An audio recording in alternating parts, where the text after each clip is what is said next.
इस पूजा कक्ष में उपस्थित समस्त बहनों एवं भाइयों का मैं लाल भक्ति सागर हृदय से अभिनंदन करता हूं।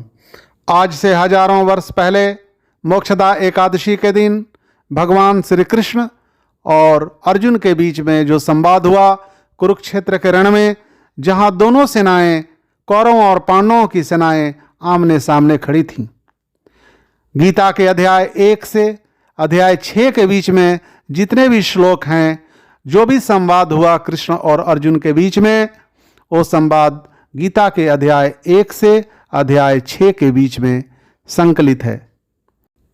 अगले दिन यानी द्वादश को गीता के 7वें अध्याय से 12वें अध्याय का वर्णन हुआ, जिसमें विराट रूप के बारे में भगवान श्री कृष्ण ने अर्जुन को दिव्य दृष्टि प्रदान की। द्वादश को भगवान श्री कृष्ण और अर्जुन के बीच में जो संवाद हुआ, वो संवाद गीता के अध्याय 7 से अध्याय 12 के बीच में है। इसके बाद में त्रयोदशी को, शुक्ल पक्ष त्रयोदशी को, मार्गशीर्ष मास के शुक्ल पक्ष त्रयोदशी को भगवान श्री कृष्ण और अर्जुन के बीच में जो संवाद हुआ, वो गीता के 13वें अध्याय से 18वें अध्याय के बीच में संकलित है। मैं हर अध्याय से एक श्लोक चुनता हूं। आज अध्याय 13 से अध्याय 18 के बीच में 6 अध्याय से एक एक श्लोक होगा, यानी कि टोटल 6 श्लोक होंगे। तो आइए शुरू करते हैं। 13वां अध्याय 15वां श्लोक। सर्वेन्द्रिय गुणाभासम सर्वेन्द्रिय विवर्जितम असक्तम सर्वभृत चैव निर्गुणम गुण भोक्तृ च। 14वां अध्याय पहला श्लोक। परम भूय प्रवक्ष्यामि ज्ञानानां ज्ञानम उत्तमम यत् ज्ञात्वा मुनयः सर्वे पराम सिद्धि मतो गताः। अध्याय 15 श्लोक। न तत् भास्यते सूर्यो न शशांको न पावकः यद् गत्वा न निर्वतन्ते तत् धाम परमं मम। इस श्लोक में भगवान श्री कृष्ण कहाँ रहते हैं उसके बारे में बताया है।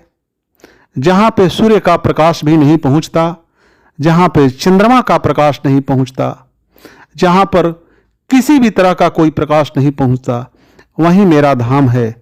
ऐसा वर्णन भगवान श्री कृष्ण गीता में कर रहे हैं अर्जुन के सामने। 16वां अध्याय 17वां श्लोक। आत्मसंभाविता अस्तब्धा धनमान मद अन्विताः यजन्ते नाम यगस्ते दंभेन अविधि पूर्वकम। 17वां अध्याय दूसरा श्लोक।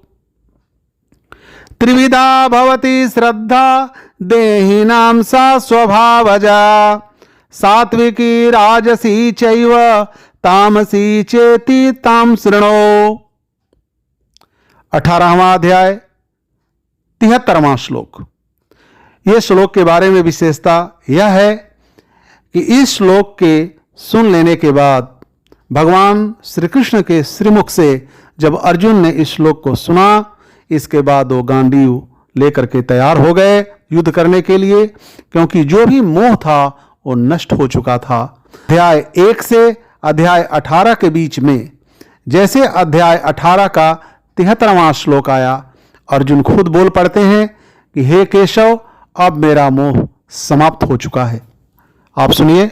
नष्टो मोह स्मृतिर्लब्धा त्वत्प्रसादात् मया अच्युत स्थितोऽस्मि गत संदेह करिष्ये वचनम तवा। हे केशव, मैं वही करूंगा जो आप मुझसे करने को कहेंगे। इस श्लोक के आते ही भगवान श्री कृष्ण ने अर्जुन को ऐसा उपदेश दिया, गीता का ऐसा ज्ञान दिया, जिस ज्ञान को पाकर अर्जुन के सारे मोह नष्ट हो गए। एक बार प्रेम से बोलिए, जय गोविंद जय गोविंद जय गोविंद। मैं आपसे ये कहता हूं, महाभारत में पहले 3 दिनों तक 18 अध्याय हर दिन 6 अध्याय का श्लोक जो संवाद के रूप में आया, वो भगवान श्री कृष्ण और अर्जुन के बीच में आया। इस प्रकार एकादशी को, मोक्षदा एकादशी को, द्वादशी को और त्रयोदशी को, ये 3 दिन में 18 अध्याय समाप्त हो गए। त्रयोदशी को जब अर्जुन ये कहते हैं कि अब मेरा मोह खत्म हो चुका है और हे केशव आप जो कहेंगे मैं वही करूंगा, ऐसा जब कहते हैं तब वो सूर्यास्त हो चुका होता है। त्रयोदशी को अर्जुन का मोह नष्ट हो जाता है, लेकिन युद्ध शुरू होता है चतुर्दशी से। तो कल से मैं आपको यह सुनाऊंगा कि पहला दिन से लेकर के 18वें दिन तक महाभारत में क्या हुआ।